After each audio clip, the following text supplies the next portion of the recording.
Good evening students. आज के जो टॉपिक्स हैं वो बहुत इंपॉर्टेंट टॉपिक है। इन शॉर्ट हम ये भी कह सकते हैं कि आज हम इस चैप्टर को उस लेवल पे लेके आ रहे हैं जहाँ पे अब हमारा इस चैप्टर का एंड होने वाला है। बट यहाँ से हमारी बायो की स्टार्टिंग हुई है 9th क्लास, और बायो की स्टार्टिंग सिर्फ 9th नहीं है, 10th भी है, as well as by of wish के अगर हम 11th में भी लेते हैं तो भी है। बट यहाँ से हम हर एक चीज़ पे थोड़ा सा डेप्थ में फोकस करते हुए चलेंगे। रीज़न ऑफ बिहाइंड इतना डेप्थ में भी शायद हमें एनसीईआरटी अप्रोच नहीं करता, बट हमने इसलिए करना है कि बायो में इंटरेस्ट क्रिएट करने के लिए ये सबसे सिंपल और सबसे अच्छा वे आउट है। स्टार्ट लेते हैं हम। जैसे हमारे 6 सेल ऑर्गेनल्स हैं: एंडोप्लाज्मिक रेटिकुलम, लाइसोसोम्स, प्लासिड्स, गोल्गी अपेटिक्स जिसको हम गोल्गी बॉडी, गोल्गी ल्यूटस, लोग बहुत सारी चीज़ें बोलते हैं, माइटोकॉन्ड्रिया एंड वैक्यूल्स। इन सब के बारे में मैं एक एक आपको एक छोटा छोटा पॉइंट क्लियर करूँगा, वो माइंड में रखना। लाइक कैसा? एंडोप्लाज्मिक रेटिकुलम क्या है? Like a network. नेटवर्क कैसा? जो आपके फ़ोन्स में होता है, Vodafone, Airtel, idea, Jio, lots of things. ये क्या करते हैं? हम सबको आपस में कनेक्ट रखते हैं। तो पूरे सेल में अगर कोई कनेक्टिविटी डेवलप करता है तो वो कौन है? Endoplasmic reticulum. और ये एंडोप्लाज्मिक रेटिकुलम 2 टाइप से काम करता है, क्योंकि ER इसको इन शॉर्ट कहा जाता है, ER एंडोप्लाज्मिक रेटिकुलम। इसके अंदर 2 चीज़ें डिफाइंड होती हैं। पहली डिफाइंड होती है रफ एंडोप्लाज्मिक रेटिकुलम, सेकंड होती है स्मूथ एंडोप्लाज्मिक रेटिकुलम। इन सब में छोटे छोटे राइबोसोम्स, प्रोटीन मैन्युफैक्चर, बहुत सारी चीज़ें होती हैं। इसको अभी हम डिटेल में करेंगे। बट एक चीज़ जो माइंड में रखनी है वो क्या है? एंडोप्लाज्मिक रेटिकुलम क्या है? Networking. Clear? Now Golgi bodies, Golgi apparatus. Golgi apparatus क्या है? Like according to me it's a traffic police. और ये आप लिख भी सकते हो, ये रॉन्ग नहीं करेगा कोई भी टीचर। ट्रैफिक पुलिस क्यों और कैसे? ट्रैफिक पुलिस का काम सिर्फ चालान काटना ही नहीं, एक और काम भी है जो बहुत इंपॉर्टेंट है, ट्रैफिक को रोटेट करना। कहाँ का ट्रैफिक रोकना है, कहाँ का ट्रैफिक चलाना है, ऐसे ही पूरे सेल के अंदर कौन सी मूवमेंट किसको कैसे प्रोवाइड करनी है। It's all about Golgi bodies. Now the third one, it's lysosomes. अब ये लाइसोसोम्स क्या है? लाइसोसोम्स है सुसाइडल बैग्स। अब ये सुसाइडल बैग्स कैसे हो गए सर? सुसाइड का मीनिंग होता है अपने आप में बर्स्ट। तो वही होता है, ऑर्गेनिजम्स के बीच में बहुत सारा मटेरियल ऐसा रहता है जो अनडाइजेस्टेड रहता है, वो अपने अंदर एक ग्रुपिज्म कर लेता है और वो इट अकॉर्डिंगली टाइमली पास्ट हो जाता है। मीन्स टू से एक ऑर्गेनिज्म जो हम करेंगे आज, लाइसोसोम्स को अच्छे से पढ़ेंगे और उसमें बताएंगे कि कौन से ऑर्गेनिजम्स एक तरीके से माइटोकॉन्ड्रिया की लेयर पे आते आते आते आते अपने आप को बर्स्ट कर लेते हैं और सेल से आउट हो जाते हैं। Now the fourth is mitochondria. Mitochondria is like a power house of cell. Power house क्यों? कि पूरे सेल को बेसिक पावर और एनर्जी प्रोवाइड करने वाला कौन है? Mitochondria. Fifth one, plastids. Plastids कह लो, क्लोरोप्लास्ट कह लो, बहुत सारे नेम इसके हम यूज़ करते हैं। It's a kitchen house of cell. It's a kitchen house of cell मतलब क्या? कि अगर खुद की मैन्युफैक्चरिंग ये खुद करता है, लाइक खुद के DNA, खुद के राइबोसोम्स, ये अपनी मैन्युफैक्चरिंग करता है। पूरे सेल के अंदर अगर कोई इंडिपेंडेंट वर्क करता है तो वो क्लोरोप्लास्ट या हम प्लास्टिड्स कहते हैं। And now the last but not the least is vacuole. Vacuole is a stomach of cell, पेट जिसे कहते हैं। Is a vacuole means to say जो भी स्टोरेज का सामान रहता है वो उस वैक्यूल के अंदर एग्जामिन हो जाता है और वो धीरे धीरे धीरे धीरे डाइजेशन की तरफ मूव ऑन करता है। तो इन शॉर्ट आज जो हम टॉपिक्स पढ़ने वाले हैं वो सेल ऑर्गेनल्स के endoplasmic reticulum, Golgi, lysosomes, mitochondria. क्योंकि इन चारों टॉपिक्स में ही बहुत सारा पार्ट हो जाएगा, नहीं तो मैं आपको दोनों टॉपिक और करवाता, बट वो हम नेक्स्ट क्लास के लिए छोड़ देते हैं। कि इन शॉर्ट हम अगर संडे का टेस्ट लें तो पूरा चैप्टर हमारे पास अच्छे से कंप्लीट हो, कोई प्रेशर ना हो हमारे पे किसी भी चीज़ का।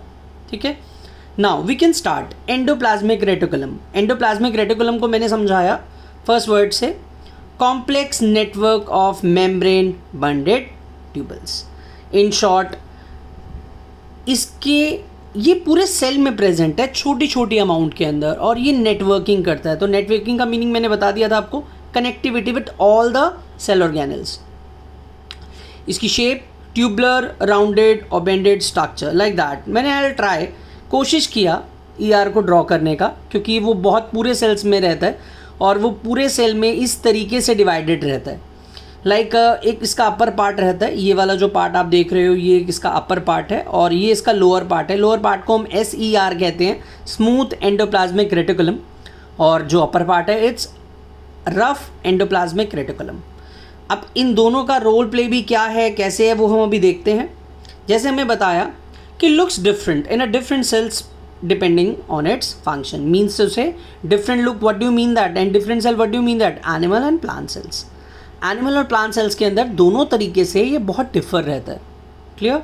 ये दोनों चीज़ें बहुत डिफरेंटली दिखती हैं। प्लांट सेल्स में अलग तरीके से फंक्शनेट करती हैं और एनिमल सेल्स में अलग तरीके से। Reason of behind it's obvious कि एनिमल सेल जो है वो लिविंग है, लिविंग तो प्लांट सेल्स भी है, बट वो उसमें मोटाइल एक्टिविटी नहीं होती। अब ये बच्चों मोटाइल एक्टिविटी क्या है? ये है मूवमेंट। प्लांट्स में मूवमेंट नहीं होती, मीन्स फिजिकल मूवमेंट नहीं होती। सेल्स की मूवमेंट तो होती है बट फिजिकल मूवमेंट नहीं होती, बट एनिमल मूव कर पाते हैं। तो इसी को चीज़ को बोलते हैं मोटाइल एक्टिविटी। इसको मोबाइल भी बोला जाता है, मोटाइल भी बोला जाता है। ठीक है, अब इसके दो types RER and SER। RER क्या है? रफ एंडोप्लाज्मिक रेटिकुलम, और SER क्या है? Smooth endoplasmic reticulum. RER को हम थोड़ा सा देखते हैं। Ribosomes attach on the surface, ये दिख रहे हैं आपको राइबोसोम्स, ये लाइक दिस, ये RER के अंदर अटैच होते हैं। ये क्या करते हैं? Protein manufactured in ribosomes then transport to other parts of the ER। ये पूरे ER में प्रेजेंट रहते हैं और हर एक पार्ट को ट्रांसपोर्ट करते हैं। क्या? प्रोटीन। किसके थ्रू? राइबोसोम्स के थ्रू। क्लियर? मैं फिर से पढ़ दूं ये वाली बात। Protein manufactured in ribosomes, protein बनते हैं राइबोसोम्स में, और राइबोसोम्स क्या करता है? Transport the other parts of ER, पूरे सेल में नहीं, ER में ही। ER का मतलब क्या है? रफ और स्मूथ दोनों में ट्रांसपोर्टेशन की जो वैल्यूएशन है वो कौन करता है? राइबोसोम्स। क्लियर बेटा? आगे चलते हैं हम। आगे हमें SER क्या कहता है? स्मूथ एंडोप्लाज्मिक रेटिकुलम क्या बता रहा है? No ribosomes attach here. Clear हुआ? No ribosomes attach here. Fat molecules and lipids are manufactured. तो ये क्या बनाता है? Fat molecules, lipids are manufactured. मतलब क्लियर है कि जो बॉडी के अनडाइजेस्टेड पार्ट्स होते हैं उनमें से एक काम SER करता है। Fat molecules and lipids, lipids is a fat particle ही होता है, आर मैन्युफैक्चर्ड इन SER। अब पूरे ER के सिग्निफिकेंस हमारे लिए क्या क्या हैं और क्यों क्यों हैं वो देखते हैं हम एक बार। Significance of ER, protein and lipids manufactured here used, क्योंकि ऐसा नहीं है कि हमें फैट सेल्स नहीं चाहिए होते, लिपिड्स भी हमें चाहिए होते हैं एक अमाउंट के अंदर। वो क्या क्या करते हैं दोनों एक बार ध्यान से देखते हैं। इन building the plasma membrane, obviously पूरे सेल को प्रोटेक्ट करने वाला या आउट और इन करने वाला कौन है? प्लाज्मा मेम्ब्रेन, जो उनको मैन्युफैक्चर्ड करता है। कौन मैन्युफैक्चर्ड करता है? Protein and lipids. As enzymes and hormones, की ऑटोमेटिकली एनिमल्स में भी और ह्यूमंस में भी हम देखते हैं टाइमली हार्मोन्स जो चेंज होते हैं वो हमारे ER के थ्रू ही होते हैं, नेटवर्किंग के थ्रू ही होते हैं। ये टॉपिक हमारा इन डिटेल 10th में है हार्मोन्स के ऊपर, और हम अच्छे से पढ़ेंगे। बट एंजाइम्स बनाना, हार्मोन्स बनाना, मैन्युफैक्चर एज एन ER। और ER का नेक्स्ट पार्ट क्या है? ER acts as channel to transport material to the different part of cells. Clear हुआ? नेटवर्किंग का फंक्शन ही यही होता है कि जो ER के अंदर जो भी चैनलाइज हो रहा है वो हर एक पार्ट के अंदर इंफॉर्मेशन पहुंचे। This is known as the ER function. Now detoxify poison and drugs. तो अगर हमारे बॉडी के अंदर कोई लाइक अ करोना वायरस या लाइक अदर कोई वायरस या डेंगू या लॉट्स ऑफ थिंग्स जो भी डिक्लोनाइज होता है वो भी नेटवर्किंग के थ्रू ही पता चल पाता है। जो डॉक्टर्स हमारा ब्लड लेते हैं उन सेल्स के अंदर हमारे ER होते हैं जिनके थ्रू हम पॉइजन या ड्रग्स का पता लगा पाते हैं। जैसे किसी पर्सन ने अल्कोहल लिया होता है, हम उसको चेक करते हैं, या मेडिसिन ली होती है तो पता लगता है, लाइक दैट। तो ये था हमारा पूरा टॉपिक एंडोप्लाज्मिक रेटिकुलम का। अब हम आते हैं हमारी सेकंड फंक्शन, गोल्गी अपैरेटस या ट्रैफिक पुलिस आप कह सकते हो। इसका भी ट्राई किया मैंने बेटा डायग्राम ड्रॉ करने का, क्योंकि बहुत छोटे छोटे होते हैं पूरे सेल के अंदर, फिर भी आई ट्राई। फॉर यू कि क्या क्या कौन कौन कैसे कैसे मैनिपुलेटिव है और क्या कहते हैं हम इसे। नेम्ड आफ्टर एक किल्मो गोल्गी करके एक हमारे ऑथर थे जिन्होंने डिस्क्राइब किया था इनका नाम, तभी इसका नाम जो है वो गोल्गी बॉडीज़ पड़ा, गोल्गी अपैरेटस पड़ा। अब ये क्या करते हैं, जैसे मैंने बताया बार बार, traffic police network of membrane bounded vesicles arranged parallel to each in stacks called what, पहले कभी नहीं पढ़ा, सिस्ट्रेन्स। ये सिस्ट्रेन्स क्या होती हैं, ये देख रहे हो, ये वैल्यूएशन रखती हैं कि कब किसको कहाँ पे मूवमेंट प्रोवाइड करनी चाहिए। ये अपनी मूवमेंट के थ्रू आगे का सिग्नल प्रोवाइड करती हैं। सिस्ट्रेन्स जो आपस में जुड़ी होती हैं, ये पूरा एक होल स्ट्रक्चर मैंने बनाने की कोशिश की है जो पूरा का पूरा एक सेल के ऊपर होता है, जिसमें से ये कुछ इनकमिंग ट्रांसपोर्ट वेसल्स आते हैं, वो आने की परमिशन इनके थ्रू मिलती है। क्लियर? वो परमिशन का मतलब उन्होंने कहाँ जाना है, किसके पास जाना है, वो पार्ट क्या है, वो यूटिलाइज होगा या नहीं होगा, वो अनडाइजेस्टेड तो नहीं है, वो लिपिड्स तो नहीं है, लाइक दैट। क्लियर हुआ? दिस इज़ वेरी इंपॉर्टेंट, इसको ध्यान में रखना, ठीक है। Next one, located near nucleus in animal cells. Clear? ये कहाँ नॉर्मली रहता है, एनिमल सेल्स में नियर न्यूक्लियस, और न्यूक्लियस आपको पता ही है कि सेंटर से थोड़ा सा हटकर होता है, और freely distributed in plant cells, obviously क्योंकि प्लांट सेल्स में न्यूक्लियस का जो प्रेजेंस है वो न्यूक्लियोइड में होता है और वो इधर उधर रहता है, तो तब भी गोल्गी की भी जो पोजीशन होती है वो कहीं पे लोकेटेड नहीं होती, इसीलिए ये अपनी पोजीशन चेंज करता चला जाता है। आगे देखते हैं हम। गोल्गी हमें समझाता क्या है, इन शॉर्ट सारी चीज़ें क्या क्लियर करने की कोशिश करता है। Materials manufactured in ER is dispatched to the various parts inside and outside the cell throughout Golgi bodies। मतलब वो मटेरियल्स मैन्युफैक्चर्ड जो भी होते हैं ER के डिस्पैचिंग के पॉइंट पे, वो गोल्गी की परमिशन से ही आगे पहुंचते हैं या नहीं पहुंचते। Storage of various cellular secretion like enzymes, protein, cellulose etcetera, जो भी हमारी सेलुलर सेक्रीशन की प्रोसेस होती है या स्टोरेज होती है वो गोल्गी अपने पास रखता है। और सिंथेसाइज ऑफ लाइजोसोम्स, जो चीज़ ऑब्वियसली अभी आपका जो नेक्स्ट पार्ट है वो लाइजोसोम्स है, तो इन शॉर्ट मैं ये कहूँ कि लाइजोसोम्स को क्रिएट करने वाला भी कहीं ना कहीं कौन है, गोल्गीज। तो गोल्गीज की ही नियर अबाउट, माइटोकॉन्ड्रिया के नियर अबाउट ही कौन रहता है, लाइजोसोम्स। लाइजोसोम्स क्या था बेटा, थर्ड पार्ट सुसाइडल बैग्स, क्या था, सुसाइडल बैग्स। अब ये सुसाइडल बैग्स क्या करते हैं, membrane bounded vessels containing variety of digestive enzymes. ये देख रहे हो आप डायग्राम में, मैंने ट्राई किया कि मैं आपको शो कर पाऊँ लाइजोसोम्स। ये माइटोकॉन्ड्रिया के near about, this is a lysosomes. जो पार्टिकल्स यूटिलाइज हो चुके होते हैं वो आपके लाइजोसोम्स में कन्वर्टेबल हो जाते हैं। और लाइजोसोम्स के लिए क्या बताया गया फिर से, membrane bounded vessels containing variety of digestive enzymes. इसके सिग्निफिकेंस में बहुत सारी चीज़ें क्लियर हो जाएंगी इसकी बॉडी के according. Digest waste material, obviously वो क्या डाइजेस्ट करता है, जो हो चुकी चीज़ है उसको भी डाइजेस्ट करने का काम, जैसे हमारी बॉडी में लार्ज इंटेस्टाइन करती है जो अनडाइजेस्टेड फूड होता है, वैसे ही इसकी बॉडी में लाइजोसोम्स करते हैं। Defence against bacterial and viral infections, ये हमें डिफेंस करता है बैक्टीरियल और वायरल इन्फेक्शंस के थ्रू, ऑब्वियसली क्योंकि जो भी चीज़ें होती हैं हमारी बॉडी से आउट करने के लिए लाइजोसोम्स ही है।